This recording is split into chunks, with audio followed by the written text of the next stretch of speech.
Thanks so much, Christine, for joining me in Chronicles of Evil to discuss your fascinating website, edmundkemperstories.com. What a fascinating website. Thank Um, you. the first question I have is, Ed Kemper, how did that come up? So did you decide one day to say, oh, yeah, I should do a really detailed website about Edmund Kemper?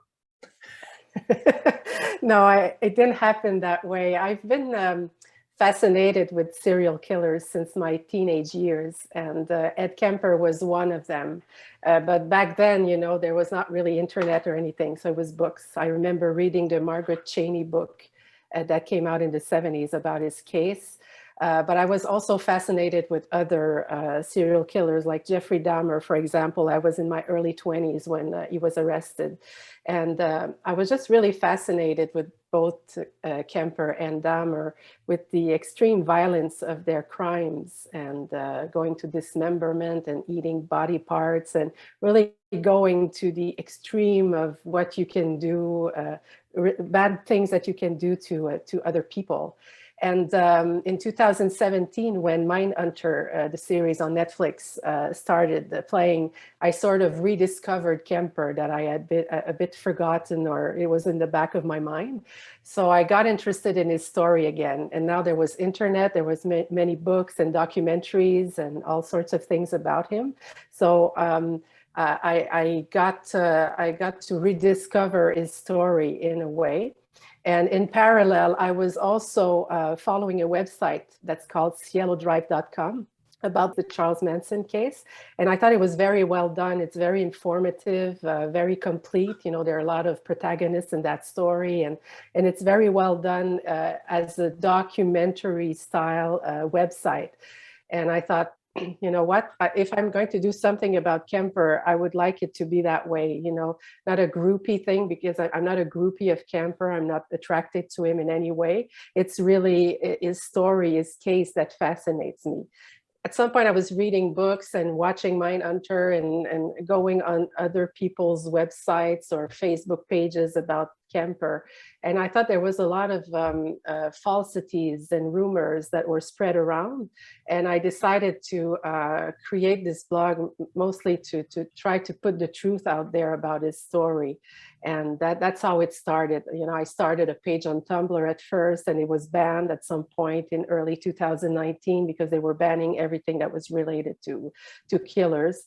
And it was very frustrating because I lost everything that I had created and I didn't really have a backup. So I decided to be totally independent and start my website, edmundkemperstories.com, and have an Instagram page to reach out to audiences to find the website. So that's how really it started. It was more to provide information about the case. Interesting that you mentioned that your original Tumblr presence was banned. Hang on a second. Can you hear that? I think that's the trees. Yeah, what they do is they cut them. The cutting part doesn't seem to be so loud. It's when they grind the stumps. They're doing it. It seems like what they're doing is cutting and then grinding.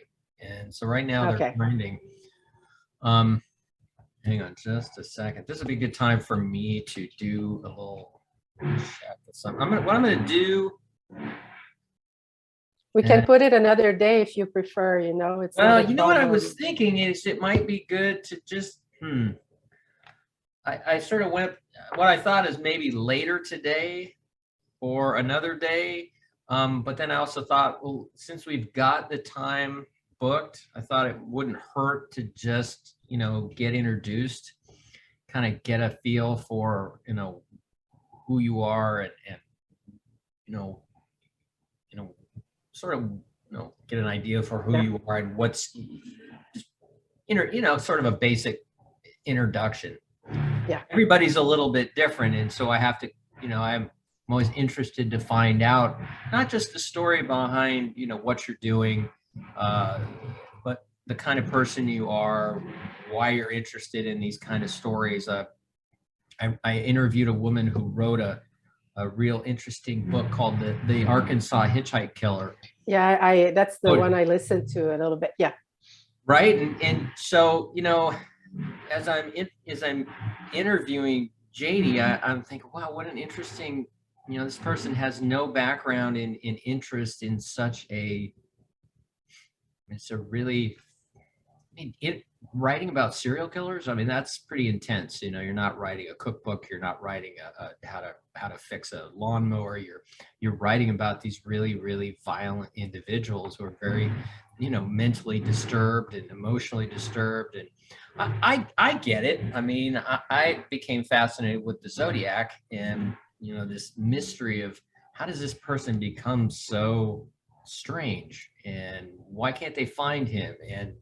And wouldn't it be fascinating to actually talk to this person and find out what he was really going on in his head as he's doing these things? I mean, I think we're as a species, we seem to be quite interested in the abnormal, the deviant path, the path. I mean, this is like literally the path less traveled. Exactly. This is not the average. What are your thoughts?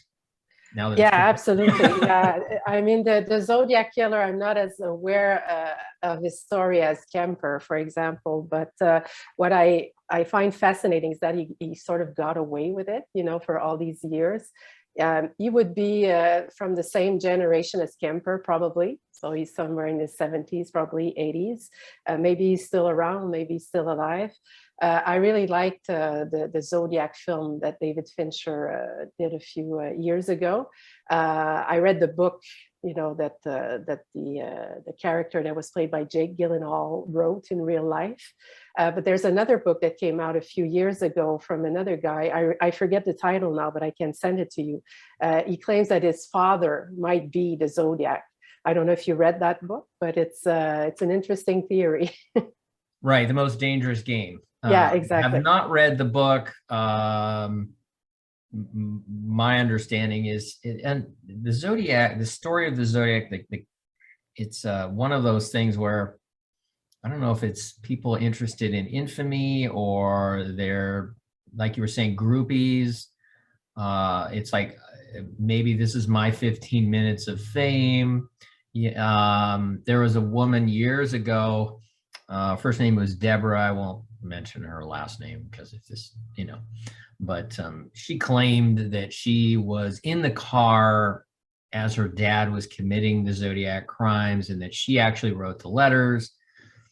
And as they started to find out more about her, they found out that she'd made all kinds of outlandish claims. She said that she was JFK's love child. And basically she was involved in many stories. Yeah, and these people, they write a good story, but then they can't back it up. There's no actual evidence that this man's father was the Zodiac. I don't know. I think that's one of the greatest, probably the greatest mystery in serial killing. The fact that they say it's the the United States version of Jack the Ripper. Exactly. Yeah. I think it's true because of all the letters he wrote. I think specifically because of the letters that he wrote. And he made a couple phone calls. I actually spoke to the police dispatcher who took his call after he committed murders in Vallejo. And did you watch the documentaries that came along with the 2007 Zodiac? No, I didn't, but you got to watch those. If you can get a copy of the DVD. Okay. It's they have the movie on one DVD and on the other they have documentaries. They have a geographic profiler. They have California Department of Justice personnel who worked the case. That's interesting. Surviving police officers who were there. Absolutely fascinating. Gives you a real understanding, a much better understanding of what it was like, the limitations they faced. If things had been different in terms of what they could do now with crime scene investigation, absolutely fascinating analysis of who this person was or could still be. They didn't have any DNA or anything that could, be used today to try to figure out who he was. No, apparently there's a belief in the Zodiac community that they have a partial DNA profile of the zodiac, but not enough to identify somebody, only enough to exclude. Okay. However, with the new, genealogical approach, I have a sneaky suspicion that there may be more going on in the behind the scenes than we really know. It's still an active investigation. Of course, it's a murder investigation, so there's no statute of limitations. And I know a couple genealogists from the area, and one who works at a museum in Vallejo. And I always kid him because I say, "Are you working the zodiac thing, John?" And he sort of laughs and smiles, and he's kind of a quiet guy. And I always wonder if he's quietly building a family tree, and I hope so, because I wonder if that's how they're going to catch zodiac, if they can. Yeah, yeah, that's interesting. It's fun to know that there's still some they're still working the case, basically. Yes. Oh, they definitely are. So let's see. I'm sort of just going to mix it up. So, were you always a fan of true crime? I think so. Yeah, my mother was a fan of true crime. You know, she watched a lot of films. She had a lot of books about it, and I sort of got interested through her being interested. So yeah, but you know, specifically serial killers, that came more in my teenage years, my early 20s. You know, when they caught Jeffrey Dahmer, I think that was like a turning point for me. It was like a, you know, a current serial killer, if I can say. It was absolutely disgusting, his crimes, and he was on TV all the time. It was almost like a TV show at some point, you know, when he was having his trial and everything. I remember the interview that he did with his father on American television. I don't remember which show. I think it was Inside Edition, something like that. I remember watching that and being just fascinated. So why does someone do these horrible things to other human beings? You know, I have people around me who absolutely refuse to even think of those things. You know, they don't want to think about the dark side of human nature. But for me, it's interesting. I want to try to understand. I want to try to figure out why people act this way. I've had in my family people who've been in and out of prison for, not for murder, for drug-related crimes or money-related crimes. But you know, the prison system here in Quebec, you know, that's something that I've sort of gotten to know a little bit through those stories in my family. So maybe because I have people in my family that were criminals, maybe that got me interested as well to try to know more about, you know, what makes you do these things, you know. Why Edmund Kemper? I mean, you're creating an entire website, edmundkemperstories.com. Yeah. Why Edmund Kemper? I think it's like I wrote a text for a book that was published about Ed Kemper. It's Conversations with a Serial Killer by Derry Matera. He asked me to write an essay that appears at the end of the book because he used a lot of my website to write his book. And in that, I tried to explain it basically. But I think that Kemper's crimes embody everything that I fear as a woman, you know, and he's a killer of women. He has mutilated women's bodies, including his mother. And to me, maybe it's a way to try to understand and to try to release my own demons through his demons, you know, is my monsters through his monsters.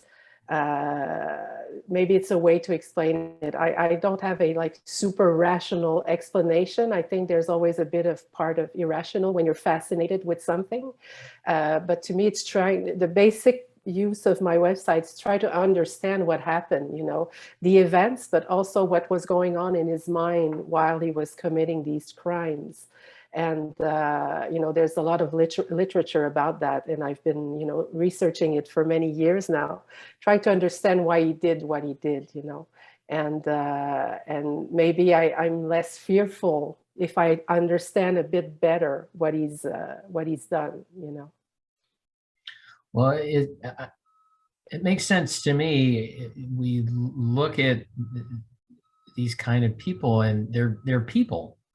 Yeah. They're not, they're people just like we are, only they've done horrible, horrible things, and so horrible that it's just this strange, it's so far off to the other side of the average human behavior. It makes complete sense to me that you want to somehow understand it, and it's just in and of itself, it's quite fascinating. Yeah. Well, he's been labeled a monster, and all his life, since he's been in prison, that was his difficulty in his relationship with the media, is these names that he's been, identified as, monster being the main one. And Camper always had a difficulty with that, saying, I'm a person, I've done horrible things, but still I'm a person. But the general public or the media, just see what he's done as so horrible that they can't help themselves as to label it as the actions of a monster. And I think it's sort of reassuring for ordinary people like us to say, he's a monster, he's not like us, But no, he's a human being. He's like us. It's just that he's made different decisions. His brain maybe works differently than ours. And what we determine as, good values, for leading our life, maybe he has a different set of values, where dismemberment and decapitation and raping dead bodies are okay in his set of values.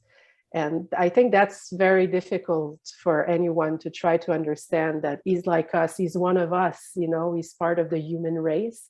Monsters don't exist except in movies, He's done monstrous things, but he's a human being. And that's what I'm trying to convey, maybe through my website. But I know that not everybody thinks that way. I often receive mail about my website. Most of it is positive, thank you for the information, it's very helpful. But some are angry at me, send me angry messages. How can you have a website about this horrible monster, this person? And I always reply, it's not a fan page, like, oh, he's so cute. And, there's some of that going on Facebook pages, for example. Like, you have these groupies that are in love with Kemper, and they would get in the car and they would sleep with him. But my website is not about that at all. It's trying to be serious about this topic, and trying to be informative and document the case with the information that's available out there. So I always try to push that to these people who write to me angry messages, but at the same time, I understand where they're coming from. And I always try to give a good space also to his victims, Kemper's victims. And like I said on the website, our heart is always with Kemper's victims. It's not with Kemper, it's with the victims. Can we stop for just a second? Yeah. I'm gonna stop the meeting for a moment. I'm actually gonna end it, and then I'm gonna give a quick listen to and see how it sounds, and see if we should just how we're doing it. If it's not sounding good, I don't want to. I think no, I'm hearing the trees again. Yeah, let me end it real quick. See Okay. what I'm getting, and then I'll email you either way. Okay. Is that all right? That's fine. Okay. Thank you. See you later. I'll be right back. One of the things that interested me about the story of Ed Kemper was that he gets committed to a Atascadero State Hospital after killing his grandparents. And he ends up getting released. The story goes through his own ability to, the way I see it was that he was able to convince his keepers that he was well. Is that your understanding? Yes, and you were asking me earlier why Kemper, and there's a fascination with his case, but also with him. I think he's an interesting character, very intelligent, very high IQ, apparently, according to different tests that he has passed through the years. And I think he was a very good actor too, probably, He was very young when he got there. He was 15 years old, much younger than the rest of the population of Atascadero, were all adults, rapists, criminals of all sorts. And there were these psychiatrists that took him in. They took him under their wings, and they thought they had somebody there that they could cure, and make an example of him, maybe a little bit. And I think he understood that very early on, and he worked with them. They gave him little jobs and tasks to do, like give tests to other inmates. And I think he figured out the right answers to these questions in order to appear normal and cured. And he played the game, basically. And he has said it in one interview, actually, that he thought they were all trying to get something good on their CV by treating him and saying he's cured. We work miracles with this young man, and he's going to be fine in the outside world. And I think he was very aware of the psychiatrist's ego, and trying to have an example of somebody that they actually cured. And he knew that he wasn't cured, and there was probably never going to be a cure for him, but still he was able to play the game and to get released, which is incredible. If they had kept him, probably that none of the other crimes would have happened, And I think he wanted to stay there also. I think he said it in an interview. I was born at Atascadero. What that means, it could have different significations. He was born as a killer rapist because he learned from the psychiatrists, but he also learned from the other inmates. Why were they in prison? Because they got caught, they left victims behind. And he thought, I'm going to do better than them. I'm going to kill, I'm going to rape. But eventually I'm going to, I'll have no witnesses to my crimes. So that's the big lesson he learned there. So I think he was born there as a killer, rapist killer. But I think he was also born as, somebody, I think he really wanted to be a normal person. He said that very often, you lead a normal life, get married, have kids, and have a good job and everything. But he knew that there was something so deep inside of him that couldn't be cured. But he wanted to be this normal person. And I think that the work that he did at Atascadero sort of made him dream of this normal life that he wished he could have. Well, I wonder if this feeds into this fascination with these kind of people, that he's somehow some kind of super genius. He's so smart that he can fool the doctors and get out. It's like, look at me. I'm smarter than you all are, and this is great. It's almost like he could come and go at will. Well, you could catch me and then I'll just convince you to let me go, and maybe Yeah. you can catch me again. But now also, I found it fascinating that Kemper turned himself in after killing his mother, killing her friend. He takes off. I believe he ended up in Pueblo, New Mexico. Colorado. Yeah, in Colorado. Okay, Yeah. that's right. And he ends up calling the police saying, I'm done. I'm ready to, I don't know exactly, I'm paraphrasing, I'm done. Come get me. And they thought it was a joke. Yeah, because they knew him. He was hanging around the police at the jury room in Santa Cruz. I visited that bar actually when I went a few years ago, and they were sort of friendly with him. So, it's like, Ed, what are you doing? Why are you calling us? It's not you. Obviously, they didn't believe him. I think it took like 3 phone calls that day to finally convince the police in Santa Cruz that he was the right guy, that they went to his house and discovered the bodies of his mother and her best friend. And they started believing his stories, and he gave details about the co-ed killer, the co-ed victims as well that he had.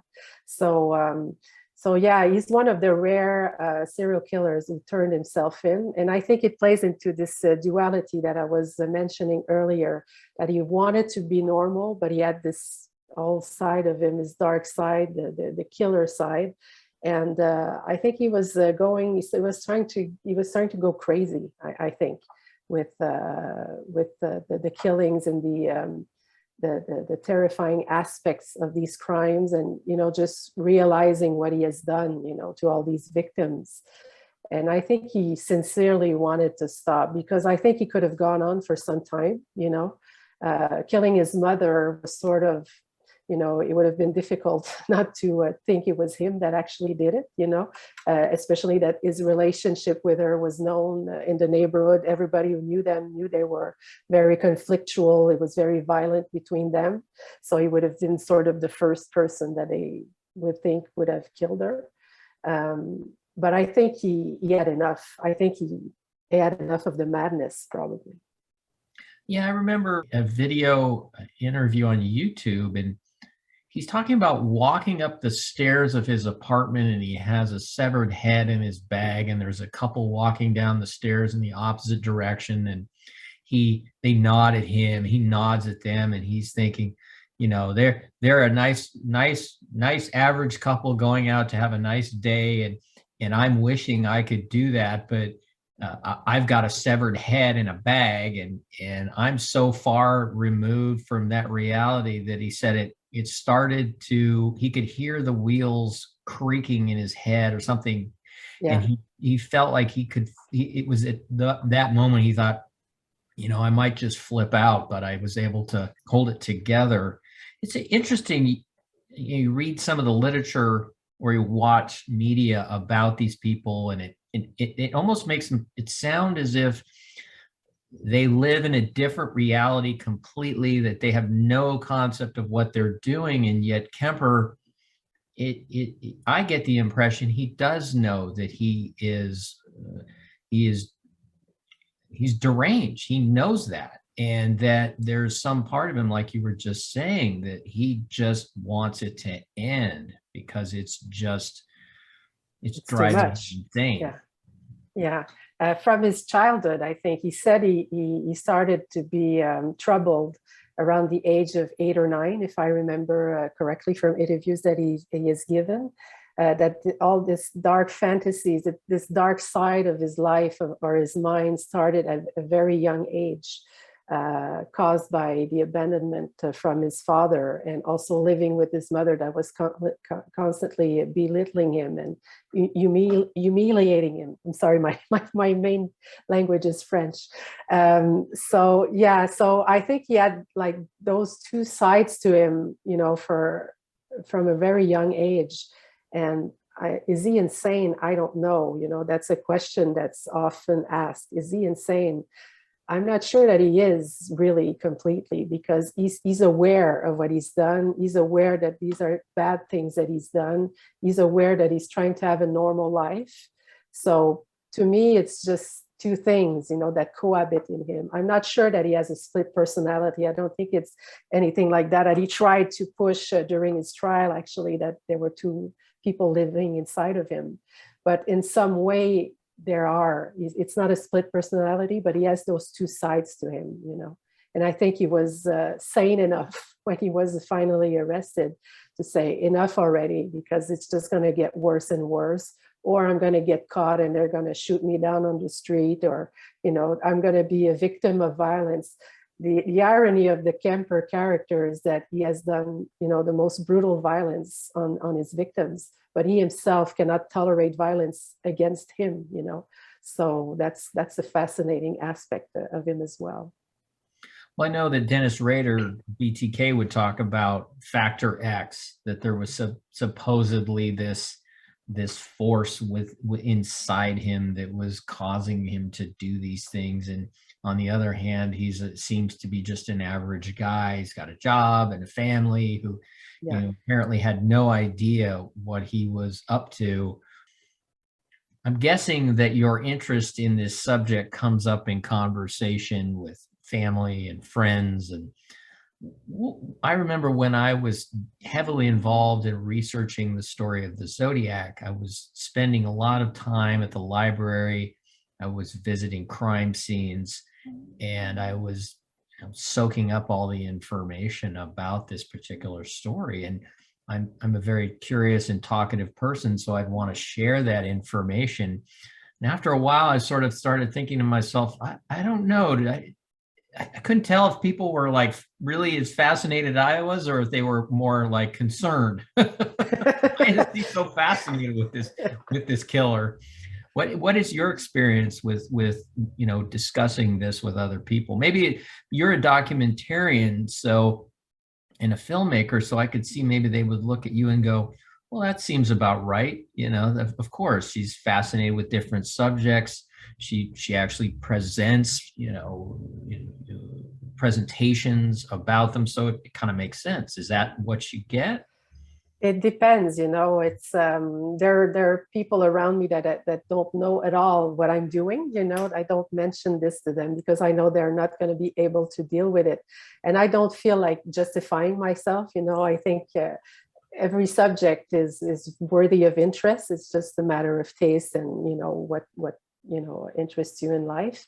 My partner is very supportive. He's not as fascinated as me with serial killers, but he's interested by the subject. He's more a zodiac. He's more fascinated with zodiac actually. My sister, for example, she's very supportive. She reads once in a while what I publish, but not too much because she feels it's too horrifying. So I tend to discuss with people from this world, that are collectors of murderabilia, for example, or other people who have Facebook pages about different serial killers. So it's more in this community that I can really share these stories.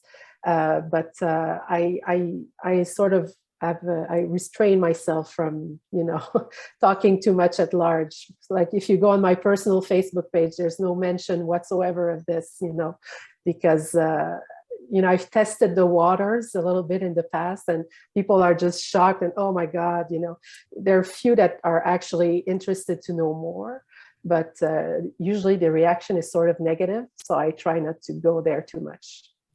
Interesting. How did you start researching this story, and where do you, I'm always interested in, as I started to research the Zodiac, I started to learn. I was in sales before I became, and this kind of changed my whole life. I started going, I don't live too far away from Vallejo where it all sort of started. And so I literally just started going to the library, and I just found myself fascinated by it. I just wanted to know more and more. And so I dug into archives there, literally there's microfilm. And then I'm asking questions like, I'd like to find photos of the time period. I end up at the local museum where they have the full archive of the local newspaper's photo archive, and in the basement. Literally, I'm in the basement of this museum that nobody else wants to go to, and I just loved it. I'm digging through these photos and I'm learning all. I found some original Zodiac photos that I hadn't been seen in decades and had been used in local newspapers, and it was just absolutely, it took me to a whole nother place. And how did you start your research, and where did you, where do you find these kinds of people? I saw the intake document for Kemper and at Atascadero. I was fascinated by that, and some of the photos.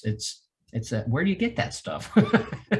Well, it's research, and that books, films, documentaries about the subject, and a lot of research, deep research on the internet, but also building relationship with writers, people who write these books or make these films. For example, there's a film director in Ireland who recently went to Santa Cruz because he's making a documentary about Kemper, and he sent me last week copies of Kemper's confessions, excerpts that I didn't have, that I hadn't found. So I'm going to read those very soon. But it's really about the murder of his mother and things that I haven't been really released yet. So through people like this, I get information. And I try to, when I read books, it's at some point, the story by heart, and it's always the same information. But in each book, there's always something new. Like in the Emerson Murray book, for example, he has found interviews with Kemper's parents in 1964 when he was arrested and put in Atascadero. The doctors there interviewed the parents to try to understand better the Kemper himself. So, you know, to get to have actual quotes from the mother, especially, was quite fascinating to find, and I've published some of those already. And with the pandemic, it's sort of slowed down my research a little bit on the ground. I've been to Santa Cruz in 2018. I was there for a vacation, but also to research a little bit. And with my partner, we went around, we went to the jury room, we went to the court, we went to his house where he killed his mother, we went to the university. So, and since then, I've gathered more addresses, more places, more locations where he dumped body parts, for example, or where he killed his grandparents, and gathered all these information. And I hope this summer to go again to Santa Cruz to further my research. Because one thing that I'm very interested in as well is the locations where things happen, and crime scenes, but also places where Kemper, you know, went, you know, for different reasons. And I have a project around that, you know, to show the places where some of those events happened. So that's for the website. Yeah. Well, I have a quick story about that. My wife and I were taking our dog to Half Moon Bay. Our vet clinic is there, and the dog was getting a teeth cleaning. So we thought, well, we've got a couple hours to kill, maybe we'll drive down to Santa Cruz. And so we did, and we're driving down the main drag, and I look over and there's the jury room. And I said to Denise, I said, there's the jury room. And she has no interest in this stuff. And she's fine with me doing this, but she just has no interest. And she's like, yeah, okay, so. And I proceed to tell her this story, and I had no idea that I was going to see the jury room. And I'm like, whoa, there it is. I immediately knew what it was. And I thought it was absolutely, there's something about these kind of stories, not just true crime, but just when you see something that is part of a story you're fascinated with, it's a really electric moment. It's like it takes me back. Yeah, for sure. And it's still vivid there, because I remember when I went in 2018, I was outside the jury room and we were taking pictures, and there was a few people who just passed by and said, "Oh, Ed Kemper," you know, so everybody knows that it's related to this story. And we went inside, we had a few beers, we went a few times actually. And it's interesting when you're on that street, and just across the street is the courtroom.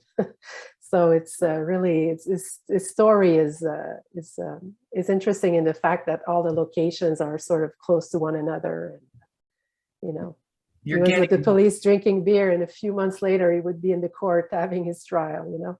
And my understanding is that when he was there, it was partly because he had dreams of being a police officer, and then it was to kind of see what they knew about this man who they were calling the co-ed killer, and what did they actually know about him, or where were they in the investigation.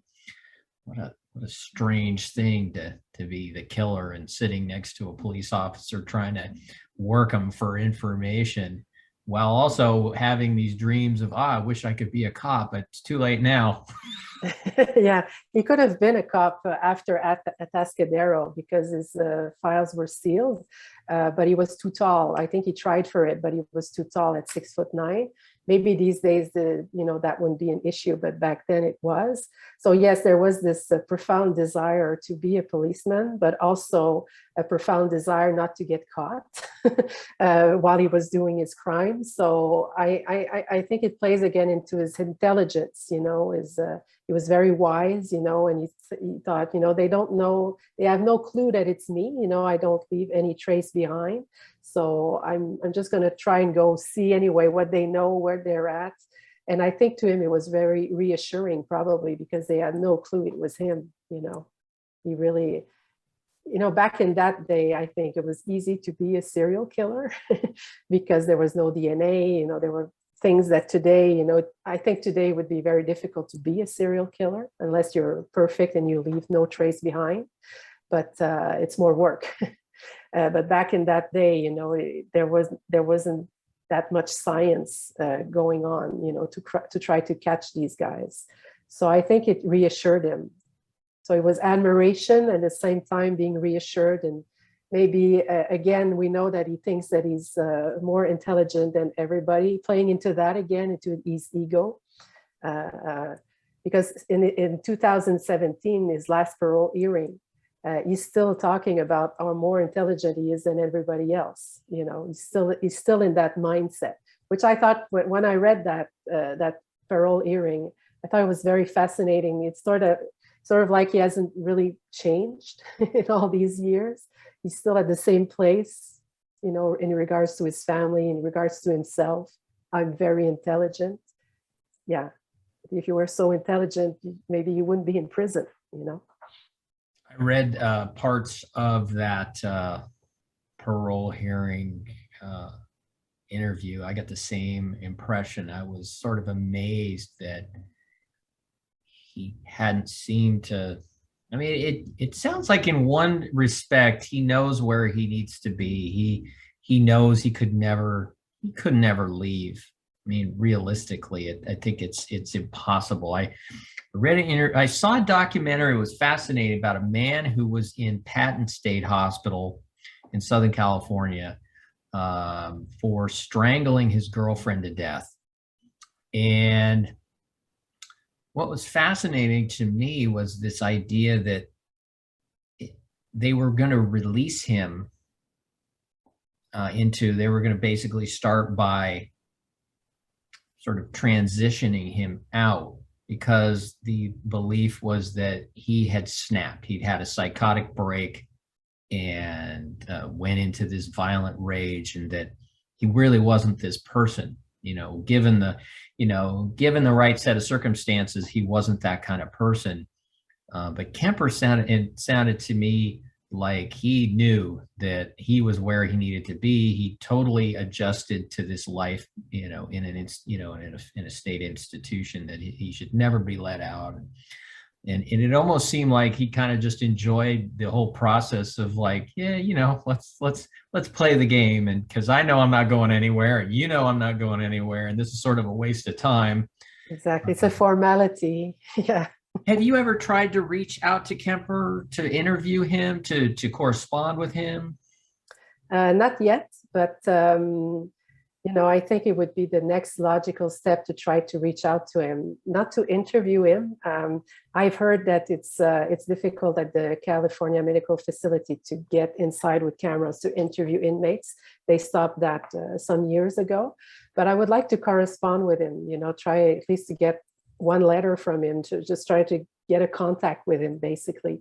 So that's one of my projects for 2022, is to reach out to him, write a letter, and see what happens. I know a few people who've written letters in the last few years, and 99% of them didn't get a response. But I know one woman who got a very short response, sort of like what he usually wrote, in his letters, his daily life, what he's doing, but not talking about his crimes or anything. So I think there's a slight possibility that he will answer, but still, I think it's worth it since he's still alive. He's very sick, but he's still around. So why not try? What do we know about his life behind bars? I saw some photos that I'd never seen online on edmundkemperstories.com, and I thought, wow, he is at a luncheon, and there he is with a baby, and I was like, wow, I didn't even think that was even a possible. Like, what are his days like? Do we have a sense of what life is like for him there? Well, for many, many years, until 2015, I would say, he was very active. He was in the general population of the prison, and he worked for most of his life. He had many different jobs during his life there. In 2015, I believe it's late 2015 or early 2016, he had a heart attack. So that confined him to a wheelchair. and he has all sorts of issues like diabetes and things like that, so being this tall at his age, forces all sorts of problems, physical problems on him. So he's in the wheelchair and he's not working anymore. From what I understand, he's more like watching TV all day and stuff like that. But before that, he was very active. He read books for the blind. He worked taking meetings for appointments with doctors for other inmates. He worked in the kitchen. He worked in the library. He taught computer science to other inmates. So he was quite active, actually, and he said it in one of his interviews. I'm doing time, but I'm trying to have a life as well, not just sit down in my cell and do nothing. So he was trying to do positive things while he was younger, actually. So that's. I try to highlight those things on my website as well. I call those positive actions, things that he has done that have been positive. But as to becoming a better person, and trying to be cured from his illnesses, I don't think he has much changed in that sense. In the parole hearing from 2017, you feel that he still has a grudge towards his grandmother that he killed, and for ice cream or things that you say, well, get over it at some point, but I think that's his issue, is he couldn't get over it. Every little thing that people would do towards him that he felt were negative, or he couldn't get past those things. It just fueled his anger and in his aggressive behavior. I guess there's a point where in our growth, we have to figure out how to, mature enough that we can deal with the slings and arrows of life, as they say. Yeah, but I think that to be put in that setting of a prison, and he said himself that he wished he could have been sent back to a Atascadero, and maybe he would have a chance to be cured there. But I don't think they wanted to put him back there again and have a chance of him being released once again. I don't think he's going to be released. He's an elderly person now. What would he do outside? He can't work. He would have to hide basically from people, from the media or his family, or people, wanting to get him for some reason. I think he's better off where he is, and he knows it. And he knows also that he has no chance of ever coming out. I think his crimes were too extreme for any, parole board to ever say, okay, you can go now. I don't think that's going to happen. Yeah, there's so much infamy around him. There's so much, what he did was so heinous. It would only seem that it would just be a nightmare for everybody involved too. Well, his family has said, some people from his family have said, if he walks out from this prison, we're going to shoot him on sight. There's a lot of, he's destroyed his family also. That's one thing that we don't talk a lot about, but it's true. He's damaged his family unit quite a bit, and these people want nothing to do with him. So except for his sister, his remaining sister, who still visits him. But the rest of the family, like on his father's side, they don't want to have anything to do with him. Christine Falco, this has been a fascinating discussion. Thank you. It was. Thank you for your great questions. Oh, my pleasure. Thank you for saying that. The website is edmundkemperstories.com.